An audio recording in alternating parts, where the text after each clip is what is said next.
था इंट्रोडक्शंस के बारे में। ठीक है, तो आज हमने जो है बेसिक्स पॉइंट्स करने हैं। जैसे मैं आपको पहले भी बताया था कि अकाउंटिंग का अलग से एक प्रोफेशनल कोर्स है 1 ईयर का। तो 1 ईयर का कोर्स में और 1 मंथ में बहुत फ़र्क होता है, ये कल ही मैंने आपको क्लियर किया। तो हाँ, इतना है कि आपको बेसिक्स सारी चीज़ें क्या हो जाएंगी, क्लियर हो जाएंगी। जो चाहे प्रोफेशनल अकाउंटिंग का हो, चाहे वो 2 साल का कोर्स कोई कर रहा है अकाउंट्स का, उसमें भी बेसिक वही रहेगा जो महीने में हम कवर अप करेंगे। वो सबके लिए क्या रहता है, सेम रहता है। इसलिए जो रूल्स आप पढ़ोगे, जो अकाउंट्स इसमें पढ़ोगे, वही जो प्रोफेशनल करेंगे वो भी वही पढ़ेंगे, कोई नया नहीं होगा। इसीलिए दी बेस्ट है ये कि आपको कम से कम इतना तो क्लियर हो जाएगा कि एसेट्स क्या होते हैं, लाइबिलिटीज़ क्या होती हैं, इनकम्स क्या होता है, गेन क्या होता है, डेबिट मतलब क्या होता है, क्रेडिट मतलब क्या होता है, एंट्री को करना है, रूल्स कौन से हैं, अकाउंट्स कौन से हैं, ये सारी चीज़ें इसमें क्या होंगी, क्लियर होंगी। ठीक है, तो अभी इसमें हमने ये पढ़ लिया हुआ है। तो हम जो नया टॉपिक शुरू होना है वो स्टार्टिंग से जो है वो क्या है वो करेंगे। तो इसको मैंने आपको पहले ही कहा था कि जब भी अकाउंटिंग का कोर्स शुरू होगा, टॉपिक शुरू होगा आपका, इसमें जिसने गैप किया, जिसने छुट्टी की, उसको 1% भी ये चीज़ समझ नहीं आएगी। 1% समझ नहीं आएगा, 1%। आज जो मैं पढ़ा रहा हूँ ना, कल जो आएगा ना उसको समझ नहीं आएगा कि सर बोल क्या रहे हैं। ठीक है, तो इसलिए छुट्टी नहीं करनी है। जब तक थ्योरी क्लास चल रही है तब तक आपने इसमें रेगुलर क्लास लगानी है। तो अब इसमें हमारा कल का जो टॉपिक था वो था इंट्रोडक्शन, वो हो गया। अब इसमें जो हमारा टॉपिक शुरू होना है वो है बेसिक्स पॉइंट, जो आपको आने ही चाहिए। बेसिक्स पॉइंट अगर आपको नहीं आए तो आप एंट्रीज नहीं कर सकते। ठीक है, अगर आपको बेसिक्स पॉइंट्स नहीं आए तो आप एंट्रीज नहीं कर सकते। अब इसमें अब बेसिक्स पॉइंट में क्या क्या पॉइंट हैं वो पढ़ेंगे। ठीक है, तो बेसिक्स पॉइंट में सबसे पहला है गुड्स। सबसे पहला पॉइंट क्या है, गुड्स। अब गुड्स क्या होते हैं,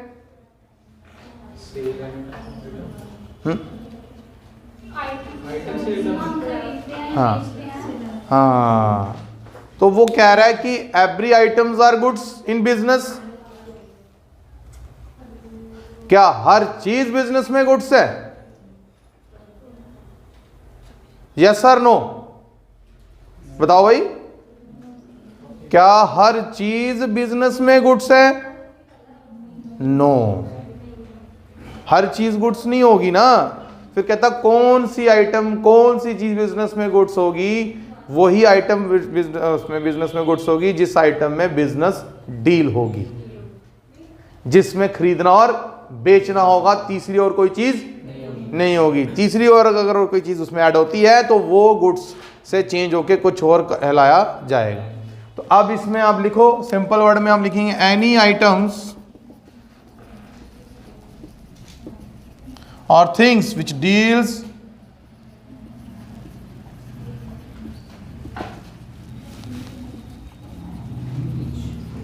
business is known as goods। कह रहा है वही चीज क्या कहलाएगी, गुड्स कहलाएगी। कौन सी? Any items or things which deals with business. Business के आगे आप और भी लिख सकते हो, बिजनेस और ट्रेड। और ट्रेड मतलब व्यापार। जिस चीज में व्यापार होगा या बिजनेस डील होगी वही चीज क्या कहलाएगी, गुड्स कहलाएगी बिजनेस में। और बाकी कोई भी चीज जो है वो बिजनेस में गुड्स नहीं कहलाएगी। क्लियर? तो अब एग्जांपल्स से समझेंगे कि कौन सी चीज बिजनेस में गुड्स है। फॉर एग्जांपल, ये पेन देख रहे होंगे आप जो मैं चला रहा हूं, ये बताओ ये पेन मेरे लिए गुड्स है या नहीं? यस और नो? ये गुड्स है। कैसे? अभी मैंने क्या समझाया आपको कि जिसमें बिजनेस डील होगी, जिसको मैंने चीजों को बेचना है, इसको बेच रहा हूं, मैं क्या कर रहा हूं, यूज कर रहा हूं, तो ये मेरे लिए कैसे गुड्स होगी भाई?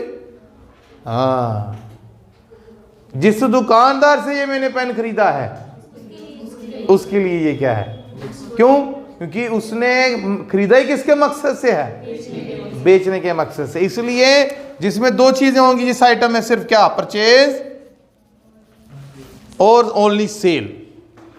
ओनली परचेज, ओनली सेल, और कुछ नहीं। ठीक है?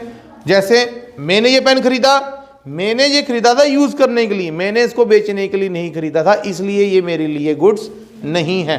पर जिस दुकानदार से मैंने ये खरीदा, उस दुकानदार ने खरीदा ही किसके मकसद से था? बेचने के मकसद से। तो उसके लिए वो क्या है? गुड्स है। तो फिर वो कुछ भी चीज क्या हुआ? गुड्स हो सकती है, चाहे फिर वो ऐश क्यों ना हो। ऐश मतलब स्वा, राख, उसको ऐश बोलते हैं इंग्लिश में। स्वाई, स्वा होती चुल्ली अगल पाई करने वो। हाँ, अगर वो भी आपने क्या कर दी? बेच दी, वो क्या बन जाएगा? गुड्स। मतलब गुड्स, वो चीज क्या बन जाएगी? इसलिए ना, any items or things. Things मतलब कुछ भी। जैसे फ्रूट वाला फ्रूट बेच रहा है, उसके लिए फ्रूट क्या है? सब्जी वाला सब्जी बेच रहा है, उसके लिए सब्जी क्या है? मतलब कि कुछ भी चीज बेच, जैसे आपने फ्रूट बेचा, वेजिटेबल्स बेची, चेयरें बेची, टेबल बेचा, मतलब कि आप खाना बना के जो है वो बेच रहे हैं। वो जो खाना बना के आप बेच रहे हैं वो एक अलग बिजनेस, उसमें सर्विस आ जाता है। क्या आता है वो? सर्विस सेक्टर आ जाता है। वो दो सेक्टर होते हैं ना बिजनेस में। जो हमारा वाला सेक्टर जैसे हम जो पढ़ा रहे हैं, ये भी क्या है? सर्विस सेक्टर है। मैं कोई प्रोडक्ट थोड़ी ना बेच रहा हूँ, तो प्रोडक्ट बना के थोड़ी ना बेच रहा हूँ मैं कुछ।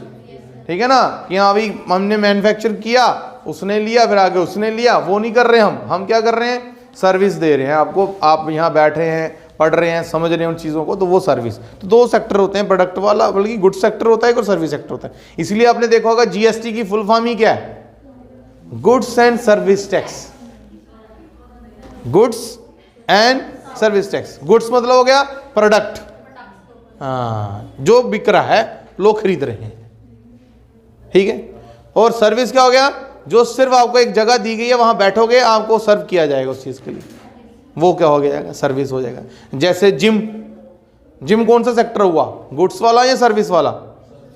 सर्विस, क्योंकि उसमें प्रोडक्ट लगे हुए हैं, मतलब उन्होंने लेके रखे हुए हैं, आप वहां जाते हो, जिम करके चले जाते हो। वो उसके क्या लेता? आपसे चार्ज लेता, उसको बोलते हैं सर्विस चार्ज। हाँ, ठीक है? तो क्लियर हो गया? हाँ, वो भी एक बिजनेस है। हाँ, वो भी एक बिजनेस है, पर वो वहां पे गुड्स की बात नहीं होगी, वहां सर्विस की बात होगी। इसलिए दो चीजें होंगी, goods and service.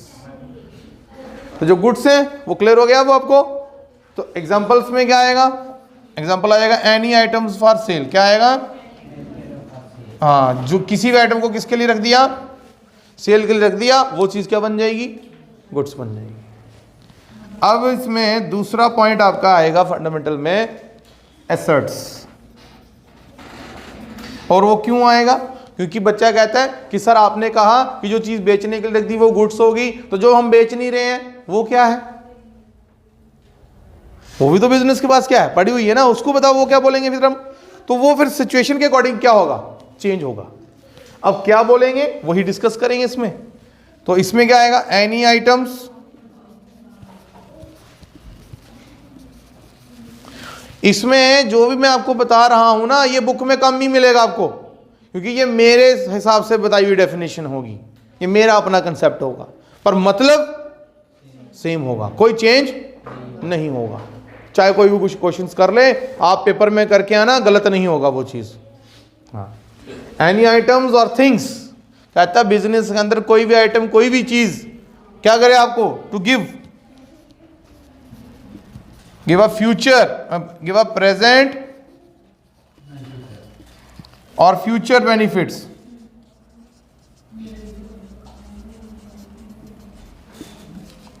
Is known as assets. क्या कह रहा है वो? कहता है जो चीज बिजनेस के अंदर आपको प्रेजेंट में, प्रेजेंट मतलब वर्तमान में भी क्या देगी? बेनिफिट्स। एक होता है फायदा, मतलब कि प्रॉफिट। बेनिफिट्स का जो मतलब होता है कि इसमें कम भी हो सकता है, ज्यादा भी हो सकता है, मतलब वैल्यू कम भी मिल सकती है आपको उस चीज की, और वैल्यू ज्यादा भी मिल सकती है उस चीज की। वो सारी की सारी चीजें बिजनेस में क्या होंगी? एसेट्स होंगी। क्यों? क्योंकि हमने उनको बेचने के लिए नहीं रखा, हम उसको क्या कर रहे हैं, यूज कर रहे हैं। और यूज करने के बाद आप उसका बाद में उससे बेच के क्या ले सकते हो, पैसे ले सकते हो। देखो बिजनेस के अंदर एक ही चीज है कि उसको पैसा चाहिए। बिजनेस कहता है, अकाउंटिंग में बिजनेस ये कहता है कि पैसों की बात आएगी तो मैं क्लियर करूंगा कंसेप्ट, नहीं तो नहीं भाई। ये नहीं है कि मेरे को बड़ा अच्छा लगा, मेरे को खा के बड़ा प्रसन्नता हुई तो वो बेनिफिट है, इट्स टोटली रॉन्ग। जिस सोच के साथ उसको देखेगा वो गलत होएगा उसका आंसर। पैसों की नजरों से देखना बिजनेस को, जब भी देखना है पैसों की, वो पैसों में ही डील करेगा। अकाउंटिंग जब बात आएगी फाइनेंशियल अकाउंटिंग की, उसमें पैसों की बात होगी, भाई पैसों में लेन देन हो रहा है तो क्या हुआ, क्या दिया, क्या लिया, क्या कमाया, क्या गवाया, बताओ। ये हमारा काम होता है अकाउंटेंट का, ठीक है ना। तो कहने का मतलब ये है कि जो आपका टॉपिक है वो बेसिक्स हैं, तो इसमें बिल्कुल भी वो नहीं सोचना है कि हम बड़े अच्छे अकाउंटेंट बन जाएंगे इसको करके। हाँ, कंसेप्ट क्या हो जाएंगे, क्लियर हो जाएंगे। जो कंसेप्ट आपका क्लियर हुआ है ना, वही प्रोफेशनल वाले बंदे का भी क्या होगा। जिस तरीके से मैं आपको ये पढ़ा रहा हूं ना पॉइंट, यही सेम पॉइंट मैं उनको पढ़ाता हूं जिस लैंग्वेज में अभी मैं आपको बात कर रहा हूं। कोई डिफरेंट चीज नहीं है कि अभी मैं वो प्रोफेशनल तो उनको स्पेशल पढ़ाया जा रहा है इन पॉइंट्स को रिलेटेड, नहीं। जैसे आपको पढ़ाया जा रहा है वैसे ही बस उनका क्या होगा, एडवांस होगा। उनमें कुछ और चीजें क्या हो जाती जाएंगी, ऐड होती जाएंगी, जिससे सिलेबस क्या होता जाएगा, बढ़ता जाएगा। बस आपके में हमने उतना ही रखना है जितना आपकी जरूरत है, उतना ही हम उसमें आपको क्या करेंगे, पढ़ाएंगे। तो एसेट समझ आया सबको। अब अगर हम घर से देखो, अगर मैं बिजनेस की बात करूंगा तो हो सकता है थोड़ा सा आप कहोगे कि ये कैसे होगा वो, पर अगर मैं घर से बात करूंगा तो आपको थोड़ा समझ आ जाएगा कि कौन सी चीज घर में एसेट है और कौन सी चीज घर में एक्सपेंस है। तो अब जब आप घर बनाते हो तो बताओ, घर जो आप बना रहे हो वो एसेट है या एक्सपेंस? हाँ, क्यों? क्योंकि जब घर बनाओगे तो उसकी वैल्यू जीरो थोड़ी ना होगी, उसकी नेचुरली वैल्यू या तो बढ़ेगी या घटेगी। घटेगी कब? जब आपका कोई चीज रेट डाउन होगा मार्केट में, उसका तो वैल्यू घट के मिलेगी। पर अगर बढ़ गया तो आपको बढ़ के मिलेगी। तो बढ़ भी सकती है और घट भी सकती है, ठीक है। बढ़े या घटे मतलब सिर्फ ये है कि हमको कुछ ना कुछ तो मिल रहा है ना, मतलब कुछ ना कुछ वो चीज आपको देके जानी चाहिए। अगर वो कुछ देके जा रही है, वही चीज बिजनेस के लिए और आपके लिए क्या बन जाएगी, एसेट्स बन जाएगी। अब घर में अगर मैं फ्रिज, टीवी, कूलर की बात करूं, वो सब क्या है। पर अगर हम, जिस बच्चे ने फाइनेंशियल नॉलेज के बारे में नहीं पता, वो क्या मानेगा उसको, एक्सपेंस। गुड्स कहां से मान लेगा, गुड्स तो बड़ी दूर की बात है। गुड्स तो मतलब ही नहीं बनता कि वो उसको मानेगा। वो क्या मानेगा, खर्चा हुआ। अभी मेरा देखो ना, अगर आप घर में मोबाइल फोन लेके आते हो या टीवी, फ्रिज का भी लेके आते हो, तो आप घर में आके क्या छोड़ डालते हो, खर्च हो गया, खर्चा हो गया, बहुत खर्चा हो गया इस बार, हम नहीं देंगे पैसे आपको, अगले महीने ले जाना, है ना।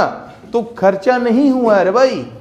बिजनेस की नजर में that is not expense, business की नजर में इट इज अ एसेट। क्यों? क्योंकि वो चीज आपने जो लाई है उसकी वैल्यू खत्म थोड़ी ना हो गई।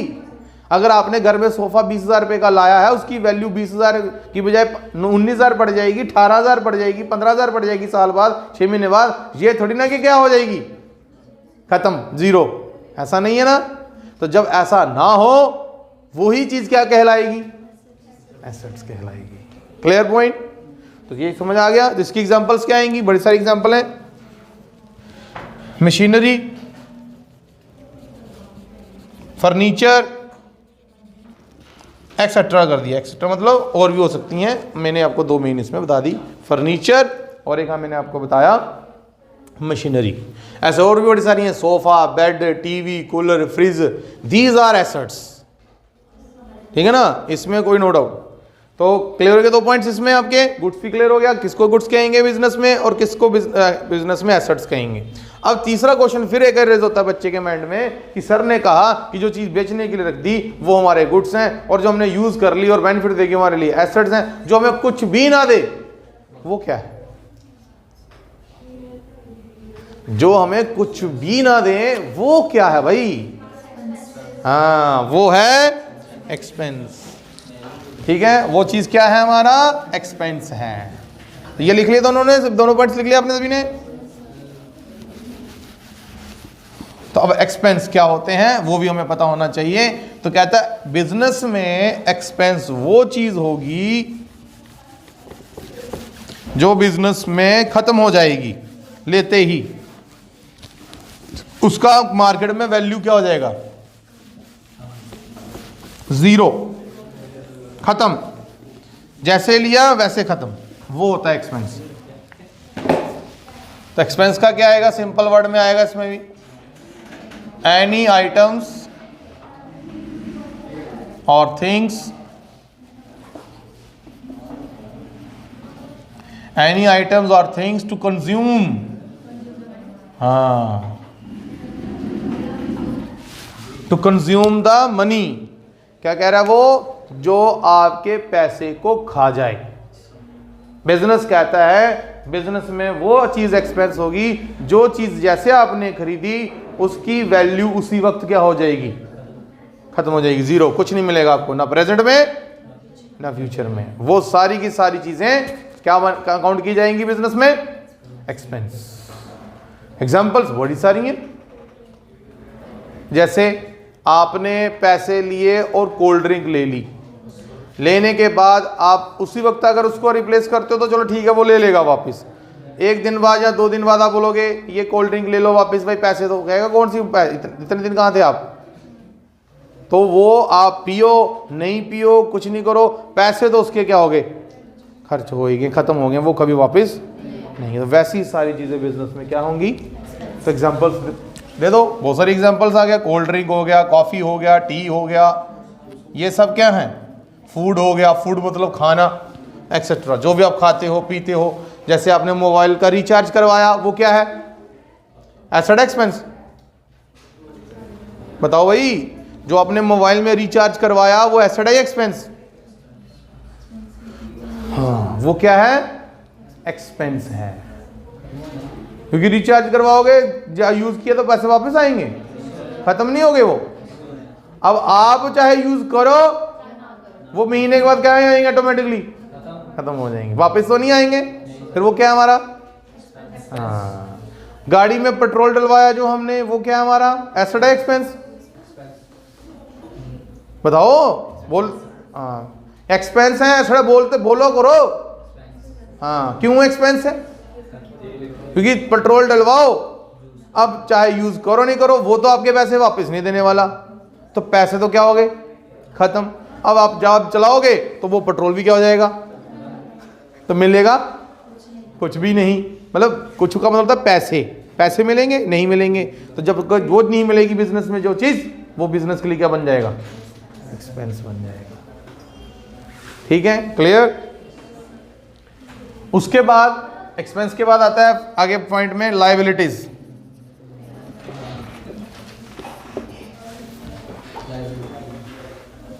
कि बिजनेस में जो लायबिलिटीज क्या होती हैं, किसको बिजनेस में लायबिलिटीज कहा जाता है, कि ये बिजनेस की क्या है, लायबिलिटी है।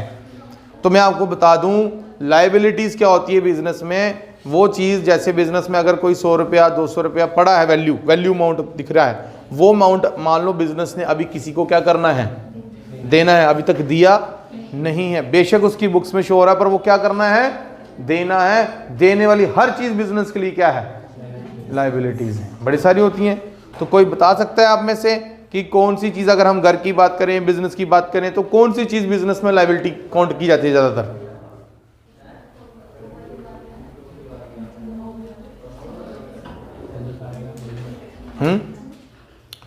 कौन सी चीज़ की लायबिलिटी मतलब की जाती है, कि क्या है वो है? कैश कैसे लायबिलिटी हुआ, वो तो पड़ा है आपके पास। लोन नहीं लेते आप बैंक से काम करने के लिए, या घर में किसी चीज़ को लेना हो, पैसे ना हो तो क्या करते हो आप, लोन लेते हो ना, तो यूज़ कर लेते हो। तो क्या मतलब, वो देना नहीं है, चाहे वो आप लें तो भी देना है, अगर बिजनेस ले तो भी देना है। तो इसका मतलब क्या हुआ कि वो जो लोन होता है वो एक किस्म से क्या होती है, लायबिलिटीज होती है। वो क्यों होती हैं, क्योंकि वो देनी पड़ेगी, ये नहीं कि हम देंगे नहीं, ऐसा कुछ भी नहीं होता। और भी बड़ी सारी एग्जांपल्स होती हैं, जैसे घर की अगर हम बात करें तो घर में आप किराने वाले से किराना लेते हो, दूध वाले से दूध लेते हो, क्या बोलते हो उसको आप, कि भाई अभी तो ले रहे हैं, पैसे क्या मिलेंगे, तो क्या मतलब नहीं देने। आप ये कह सकते हैं इस महीने नहीं तो अगले महीने मिल देने, तो वो आपके ऊपर क्या है, हाँ वो चीज़ होती है क्या, लाइबिलिटीज। इसलिए सिंपल वर्ड में क्या आएगा, पेएबल वैल्यूज। पेएबल मतलब देने वाला, क्या देने वाला, वैल्यूज। वैल्यूज मतलब चाहे 100 रुपया, चाहे 1 लाख, चाहे 2 लाख, जितना भी शो हो रहा है, आपको पता है कि ये देने वाला है, वो बिजनेस के लिए क्या बन जाएगी, लाइबिलिटीज। तो इसलिए मैंने कहा पेएबल वैल्यूज। आप ऐसे अगर डेफिनेशन देखेंगे बड़ा कुछ लिखा होगा और मतलब उसका क्या होगा, यही होगा, निचोड़ यही है। चाहे 20 वर्ड में लिखी डेफिनेशन हो, चाहे 30 वर्ड की लिखी डेफिनेशन हो, हमें पहले समझ होनी चाहिए। लिखने का मतलब होता है पेपर में, वहाँ जहाँ काम करेंगे वहाँ समझ चाहिए, वहाँ पे स्किल चाहिए, वहाँ पे थ्योरेटिकल नहीं चाहिए, वहाँ स्किल चाहिए। वो पूछेगा भाई बताओ लायबिलिटी क्या होती है, किस ये मेरे लिए लायबिलिटी है या छड़ा बताओ। तो आपने क्वेश्चन करना है कि सर ये चीज़ जो अमाउंट दिख रहा है ये आपके पास पड़ा हुआ है या देना है आपने। अगर देना है तो लायबिलिटी, पड़ा है तो बताओ क्या है, एसेट है एक्सपेंस, एसेट्स होगा। क्यों, डिपेंड करता है, फिर वो भी डिपेंड करता है कि जो पड़ा हुआ है वो खत्म हो रहा है या आपको इन फ्यूचर क्या देगा। तो अगर देगा तो वो एसेट, नहीं देगा तो एक्सपेंस, अगर देना है तो लायबिलिटी। That's clear, okay. तो ये पॉइंट्स भी क्लियर हो गया हमारा बेसिक पॉइंट्स में। उसके बाद बेसिक पॉइंट्स में आप क्या आएगा, प्रॉफिट। व्हाट इज प्रॉफिट और व्हाट इज, कहता है बिजनेस में हम कैसे आइडेंटिफाई करेंगे कि ये प्रॉफिट है या ये लॉस है। तो डेफिनेशन क्लियरेंस होगा तो आपको पता चल जाएगा कि कौन सी चीज बिजनेस में प्रॉफिट है और कौन सी चीज बिजनेस में लॉस है। तो कब बिजनेस में लॉस होता है, सबको पता है कि जब वो कमाई कम होती है और खर्चे क्या होते हैं, ज़्यादा होते हैं, तो लॉस हो जाएगा। और जब कमाई ज़्यादा होगी खर्चे क्या होंगे, तो नेचुरली क्या होगा, तो हो गया डिफाइंड। तो लिखो excess income and less expenses is known as profit। तो लॉस के लिए तो क्लियर ही हो गया ना, उल्टा कर दो उसको, जहां एक्सेस इनकम लिखा है वहां क्या लिख दो, excess expenses and less income is known as loss. ऐसे और बड़े सारे पॉइंट हैं, पर हमारा जो था वो क्लियर हो गया भाई। जो बेसिक्स पॉइंट होने हैं वो सब हमारा यहाँ पे क्लियर हो गया है। कुछ जो रहा वो हम कल पढ़ेंगे और उस पर क्लियर करेंगे, ठीक है, ओके।